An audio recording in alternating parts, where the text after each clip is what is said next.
Abramos nossas Bíblias, amados irmãos, 2 Timóteo capítulo 3, 2 Timóteo capítulo 3, do verso 1 ao verso 5. Timóteo 3, verso 1 ao verso 5.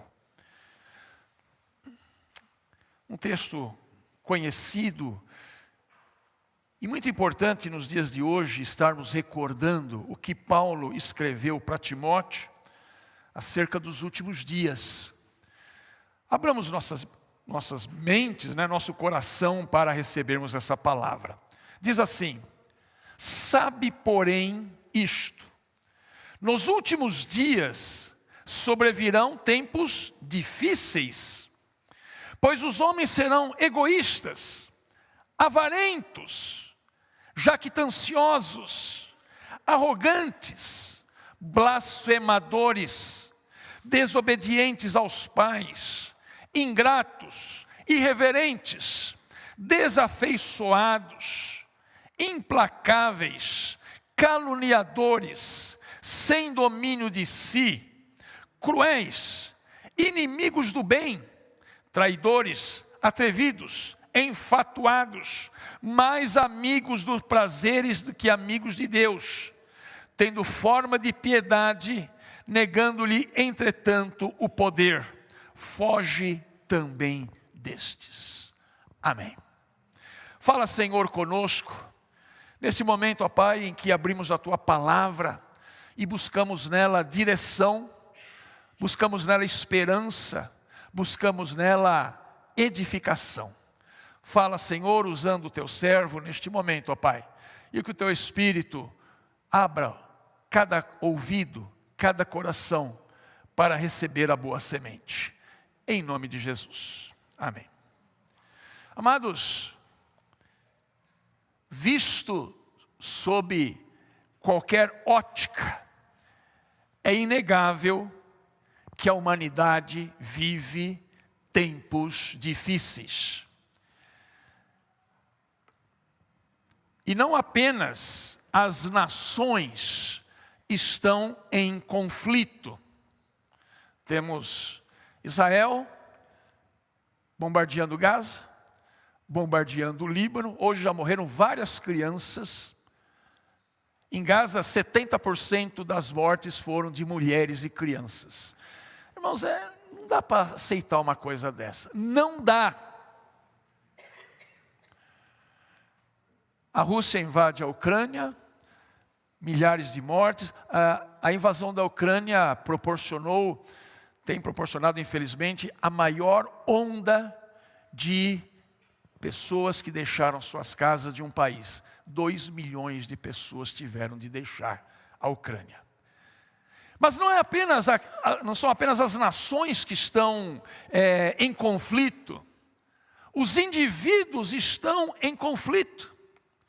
Nós enfrentamos diariamente a questão da violência, que pode atingir qualquer um de nós. Vocês viram no aeroporto de Guarulhos, inclusive, eu e a Rose, alguns dias atrás, passamos exatamente ali, onde aquele homem, certamente envolvido com muitas coisas erradas, foi assassinado ali com muitos tiros. Mas vejam que havia um motorista Uber, que estava passando ali naquele momento e foi atingido. Ele foi para o hospital e hoje ele faleceu. Ele morreu. Amados, vivemos no mundo uma polarização de ódio.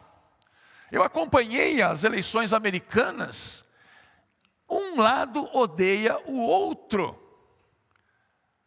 No Brasil, alguns anos atrás, também vivemos algo parecido. Alguns dias atrás nós vimos estarrecidos a torcida de um time de futebol que fez emboscada contra uma outra torcida que estava indo embora pela Fernão Dias, e filmaram a barbárie que aconteceu naquele lugar. Nenhuma surpresa, irmãos, infelizmente. E no livro de Timóteo, capítulo 3, Paulo está nos dizendo que nos últimos dias sobrevirão tempos difíceis. E os homens serão egoístas, arrogantes, blasfemadores, cruéis, desafeiçoados, inimigos do bem, odiosos. Vejam, não são apenas as nações, não são apenas os indivíduos. Pastor, e as relações familiares? Infelizmente também, aliás, hoje já usei 3 vezes a palavra infelizmente, mas não tem outra para dizer. As famílias não estão em situação melhor. Como diz lá em Miqueias 7,6, diz assim: o filho despreza o pai, a filha se levanta contra a mãe, a nora contra a sogra, e os inimigos do homem são os da sua própria casa. Que coisa terrível! Os inimigos do homem começam em sua própria casa. Talvez o sentimento que mais domine o coração do homem moderno seja a ira, a raiva, o ódio, que vai sendo transmitido e passado adiante.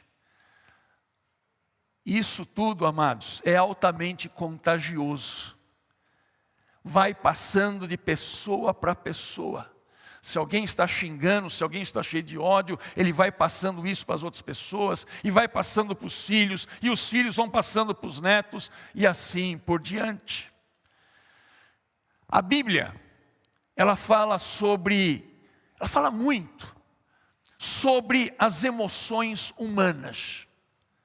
O tempo todo a Bíblia está falando. Aliás, basta abrir o livro de Salmos, e não é à toa que seja o livro preferido, de leitura da maioria das pessoas, porque ali no livro de Salmos nós encontramos, a nossa humanidade descrita ali, muitas expressões de alegria, muitas expressões de tristeza, expressões de ansiedade, de medo, de culpa, de ira, de vergonha. Os personagens bíblicos estão o tempo todo expressando seus sentimentos, suas emoções, sejam boas, sejam más. Aliás, amados, é muito bom saber que a Bíblia não esconde as coisas erradas dos seus personagens. Se nós fôssemos os editores da Bíblia, a gente diria assim: bom, isso aqui eu vou tirar, que não pega bem falar para o povo, essas coisas, para o povo de Deus. Tiro isso, corta aquilo. Deus não faz, Deus mantém tudo. Porque na Bíblia tem os personagens que você precisa seguir o exemplo. E na Bíblia tem os personagens que estão lá para você aprender. Não faça que nem ele. Não faça como ele. Então, amados, Deus criou o ser humano para sentir uma variedade de emoções. Então, enquanto a gente cantava aqui, muitas emoções foram evocadas. Quando alguém dá um testemunho, emoções são evocadas também. Então, nós não devemos ignorar as emoções ou negá-las, mas cuidar delas. Sabe por quê? Porque os sentimentos fazem parte da nossa humanidade. E ao ignorarmos qualquer um desses aspectos, nós teremos consequências desastrosas em nosso relacionamento com o nosso próximo e no nosso relacionamento com Deus. Eu quero nesta noite falar de 3 emoções que temos de estar muito atentos. São elas a raiva, a ira e o ódio. Rapidamente eu quero falar sobre elas, porque é bíblico. Raiva, de todas as 3, raiva, ira e ódio, é a menos violenta, é o menos violento, numa escala de periculosidade. é o primeiro degrauzinho. Raiva é aquele sentimento de frustração contra alguma coisa que não deu certo, ou que te ofendeu. Por exemplo, você está no trânsito e passa um motoqueiro e propositadamente ele bate no seu retrovisor e ele cai aquele retrovisor ali, né? E aí você imediatamente diz, ai que raiva. Que fique nisso, viu, irmãos? Eu estou sendo bonzinho aqui, né? Ai que raiva. Ou então você está lá no ponto de ônibus, passa um carro e propositadamente sobre a poça d'água e molha você. Deus te abençoe, mas que raiva, não é? Mas pelo menos a raiva é um sentimento passageiro. Daí a pouco a gente está rindo, né, da raiva que passou. Mas tem um segundo degrau que é problemático. A ira. Agora, na ira, nós já não estamos mais falando de algo assim tão inofensivo quanto a raiva. E o problema da ira, amados, é que ela pode levar a uma reação imediata, violenta e às vezes desproporcional. Vocês podem observar, toda vez que você responde com ira a uma determinada situação, quase nunca vai ser na mesma medida, sempre vai ser desproporcional. Por isso, irmãos, cuidado com as explosões de ira. É o clássico, bateu, como que você sabe? Bateu, levou. Talvez o versículo que melhor expresse isto é aquele lá do Salmo 37, 8. Deixa a ira, abandona o furor, não te impacientes, certamente isso acabará mal. Já leram isso na Bíblia, né? Deixa a ira, abandona o furor, meu irmão, porque esse negócio aí não vai acabar bem. Mas temos um terceiro degrau mais problemático ainda. O ódio é um grande perigo para nós, porque o ódio, ele deseja a vingança. Ele não quer perdoar, ele não quer entender, ele não quer contemporizar, ele deseja a vingança.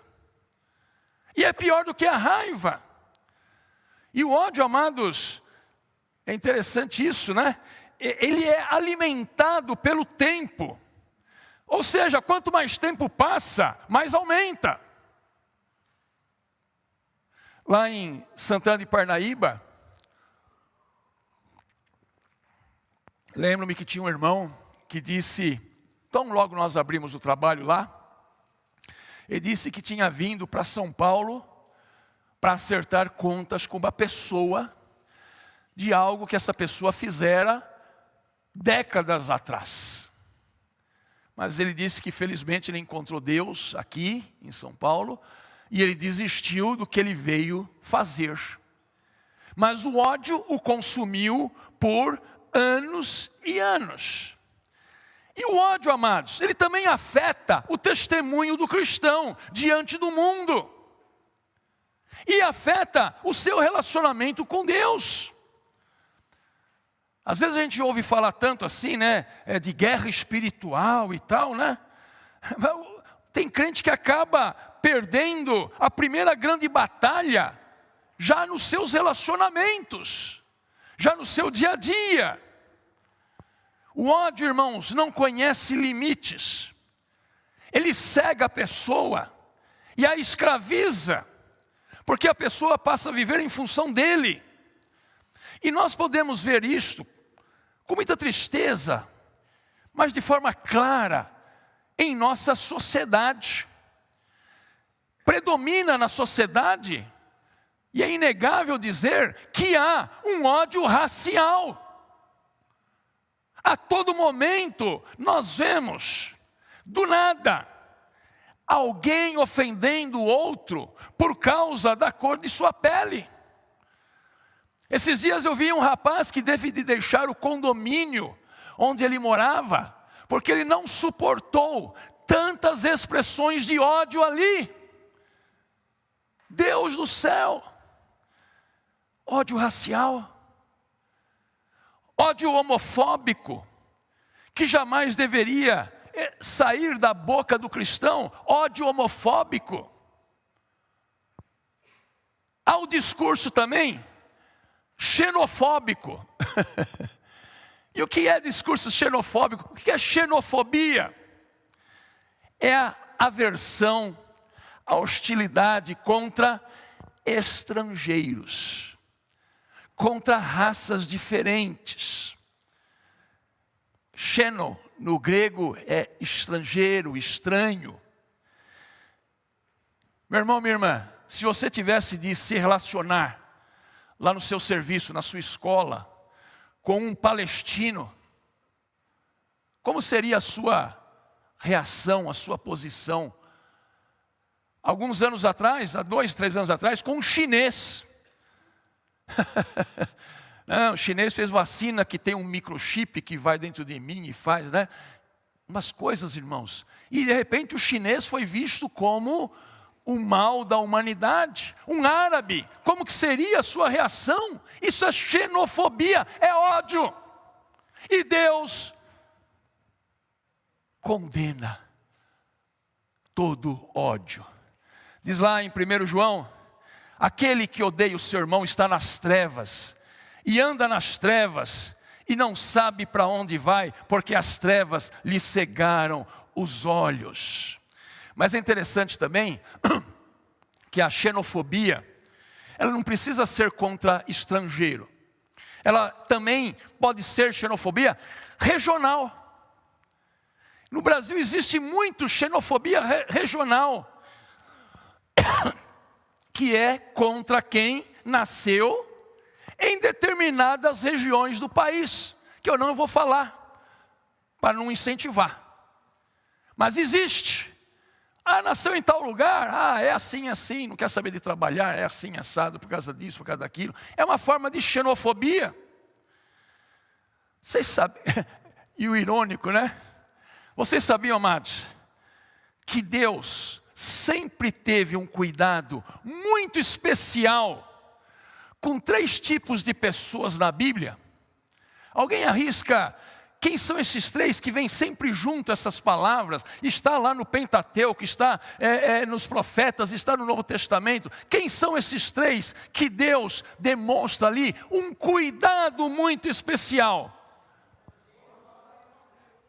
Estrangeiro, o órfão e a viúva. Lá no Salmo diz assim: o Senhor protege o estrangeiro, ampara o órfão e a viúva.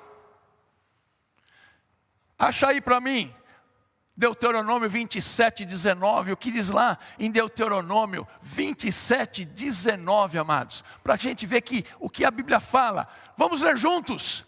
Maldito aquele que perverter o direito do estrangeiro, do órfão e da viúva. E todo o povo dirá amém. O que é? Maldito. Maldito. Eu creio que a maior expressão de ódio ao estrangeiro que nós conhecemos foi quando os arianos se organizaram na Alemanha para extirpar os judeus da face da terra. E querem saber de uma coisa? A igreja naquele tempo, a maioria ficou caladinha. Quem ousou falar contra, nós temos um homem chamado Dietrich Bonhoeffer. Ele foi enforcado, já faltava algumas semanas para a Segunda Guerra terminar. Leiam, se você encontrar um livro do Dietrich Bonhoeffer, leia. Um homem de Deus, jovem pastor alemão, que ousou manifestar-se contra aquela barbaridade. Amados, nós precisamos, por que o pastor está falando tudo isso, está trazendo tudo isso nesse grau bem pesado mesmo?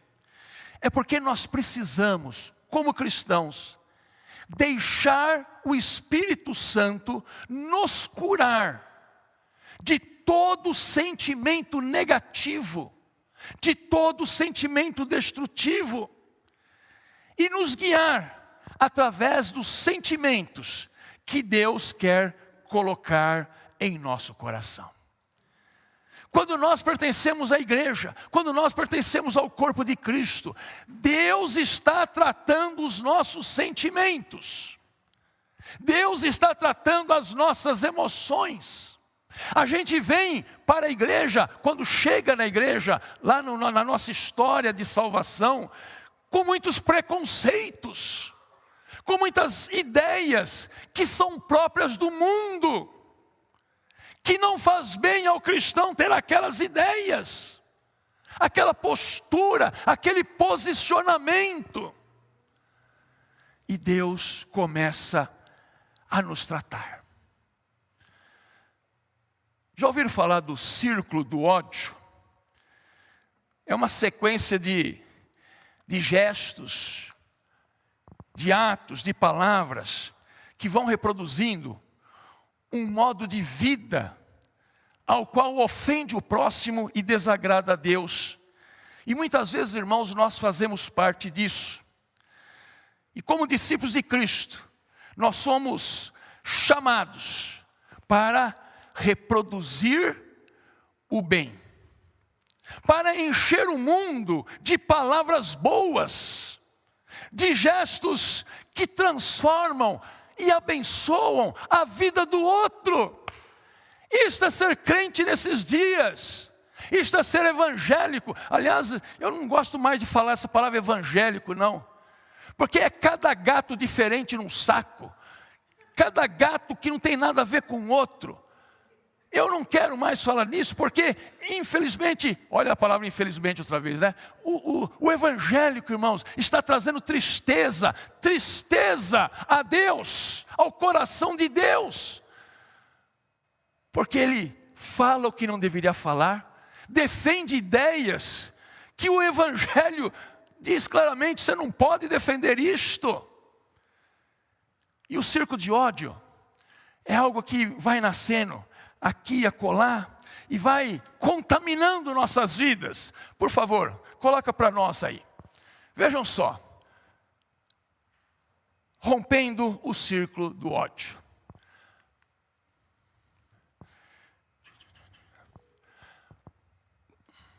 O diretor da empresa gritou com o gerente, porque estava irritadíssimo.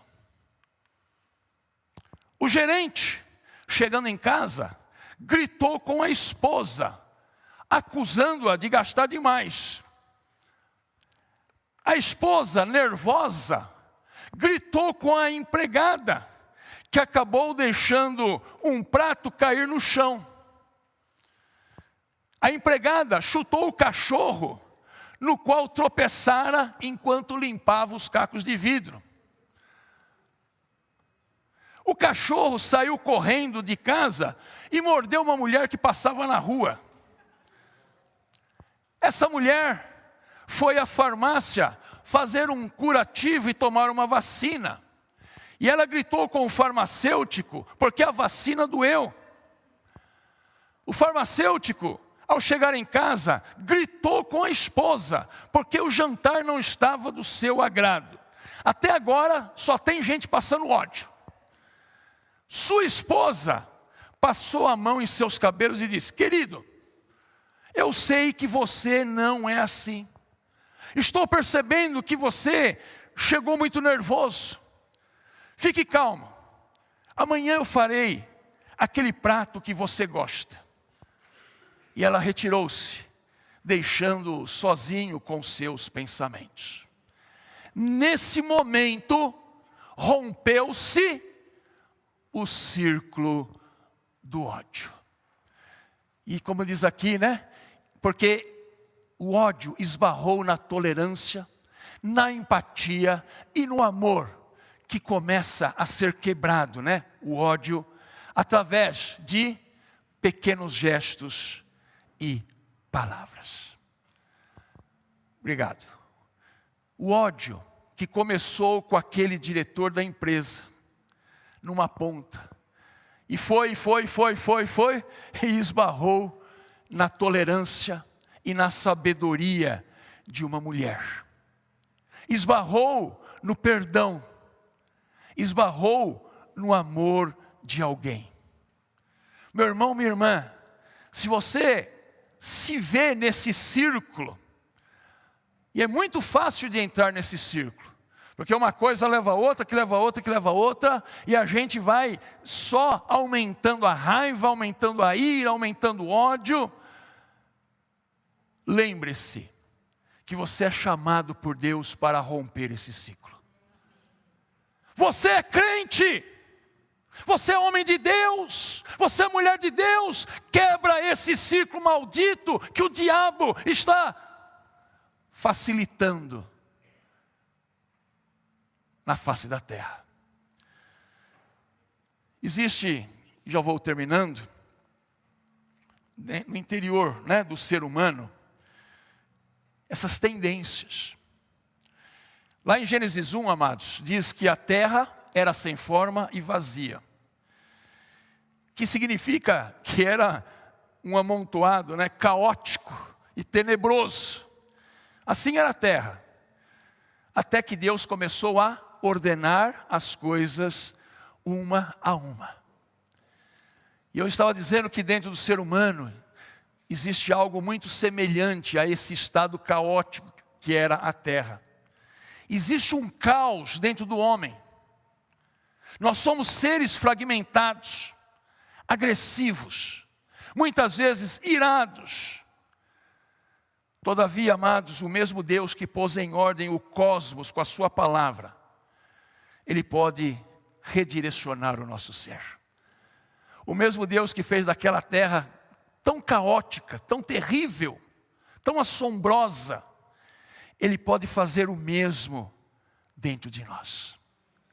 Sem Deus, o nosso interior é dominado por paixões, por impulsos que mostram a nossa real condição interna. E às vezes é muito comum a gente olhar para o outro e dizer assim: você não está bem, né? Está falando de um jeito, está agindo de uma forma, é crente, mas você percebe que não está bem. Mas a presença de Deus toca a nossa existência, gera vida e traz harmonia e beleza. A palavra de Deus, que ordenou aquele caos que havia na terra, Ele também ordena o caos que há em nós e em nossas relações. Que Deus te abençoe nesta noite. Que se porventura você está vivendo num círculo de ódio, por causa disso, por causa daquilo, porque alguém falou, porque alguém disse, porque o patrão, porque, enfim, nós temos aí muitas situações sociais que nós vivemos. Não é fácil viver nesse mundo, não. Paulo disse, nos últimos dias serão tempos difíceis. É difícil mesmo viver nesse mundo. Mas nós não podemos nos deixar vencer pelo mundo. Um dia, Jesus disse, que Ele venceu o mundo. E aquilo que nos ajuda a vencer o mundo é a nossa fé. É a nossa fé. Por isso, meu irmão, minha irmã, continua firme no Senhor. Continua firme nos propósitos que Deus tem para você. Continua firme no direcionamento que o Espírito Santo nos dá. Mas para de ouvir certas coisas. Sabe, amados, eu diria que o diabo tem usado o WhatsApp. O WhatsApp é bênção quando a gente usa bem. Mas quando não sabe usar, é uma desgraça. Porque vem cada coisa, cada mentira, cada fake news, cada história escabrosa que não tem o menor fundamento de nada. Até a minha vovozinha saberia que é mentira. Mas a gente vê e passa para frente. Não permita que essas fontes de informações enganem você. Sabe por quê? Você é crente. Você tem a mente de Cristo. O Espírito Santo está dentro de você. E você sabe discernir o que é verdade e o que é mentira. O duro é quando o crente pega aquilo que é verdade e acha que é mentira. E pega aquilo que é mentira e acha que é verdade. Aí é triste.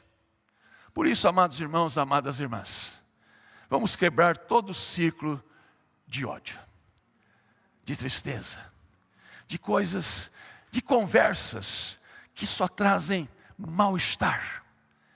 E vamos falar das coisas boas de Deus. Falando entre vós com salmos, hinos e cânticos espirituais, como diz Paulo lá em Colossenses. É assim. Que Deus nos abençoe e nos ajude nesse propósito. Amém, amados? Amém.